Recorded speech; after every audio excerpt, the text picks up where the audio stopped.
দেশের প্রথম 5টি পক্ষী আবাসের তকমা পেল অসমের কাজিরাঙ্গা জাতীয় উদ্যান।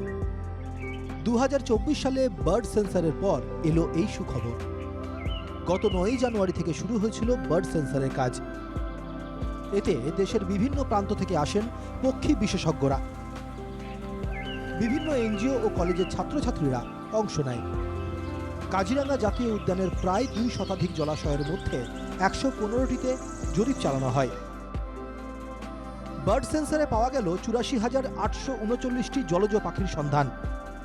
2021-22 সালে সেই সংখ্যা ছিল 66,776। পাওয়া গেল 10টি বিলুপ্ত প্রজাতির পাখির সন্ধান। দেশের মধ্যে কাজিরাঙ্গায় প্রথমবার দেখা মিলল গুল বিল টানেরও। এ ব্যাপারে কাজিরাঙ্গা জাতীয় উদ্যানের সঞ্চালিকা ডক্টর সোনালী ঘোষ বলেন, অসম তথা কাজিরাঙ্গার জন্য একটি ভালো খবর। স্থানীয় পাখির সংখ্যা যেমন বেড়েছে তেমনই বৃদ্ধি পেয়েছে মাইগ্রেটরি পাখির সংখ্যাও। একচুয়ালি এইটো বহুত ভাল এটা আমাৰ কাৰণে এটা ৰিজাল্ট হ'ল।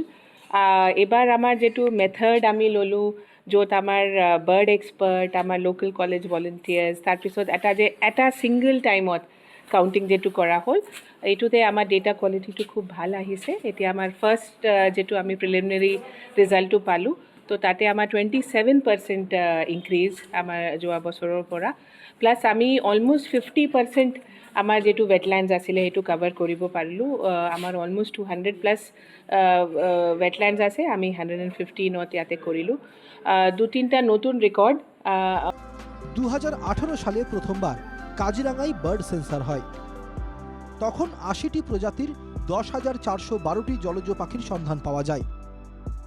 উল্লেখ্য, বিগত কয়েক বছর ধরে কাজিরাঙ্গার জৈব বৈচিত্র্যকে সুরক্ষিত করতে বিভিন্ন পদক্ষেপ নিচ্ছে সরকার। তাতে মিলছে সুফলও। একদিকে যেমন গন্ডার বাঘের সংখ্যা বেড়েছে, ঠিক তেমনই চোরা শিকারীদের হাত থেকে রক্ষা করা হচ্ছে জীবজন্তুকে। কাজিরাঙ্গা থেকে হোমেন গগৈয়ের রিপোর্ট, এনকেটিভি বাংলা।